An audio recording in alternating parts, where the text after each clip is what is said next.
قاف پر پڑھا جائے گا کیونکہ یہ موٹا ہے اور حروف قلقلہ میں سے ہے۔ اس پوائنٹ پہ آپ دیکھ لیں کہ یہاں پر 3 علامات آئی ہیں،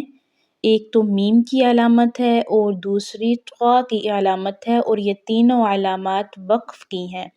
کچھ لوگ یہاں پر بغیر وقف کیے آگے پڑھتے چلے جاتے ہیں تو یہ غلط ہو جاتا ہے، ہم نے ایسے نہیں کرنا،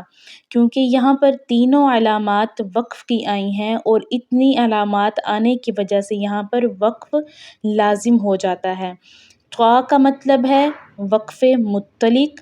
اور اس کے بعد میم کا جو مطلب ہے یہ ہے وقف لازم، یعنی کہ ہم نے یہاں پر ضرور ٹھہرنا ہے۔ جبکہ یہ جو تیسری علامت آ رہی ہے، آپ دیکھیے گا قرآن پاک کے سائیڈ کارنر میں جب بھی یہ علامت آتی ہے تو لائن کے سائیڈ پہ لکھا ہوتا ہے وقف غفران،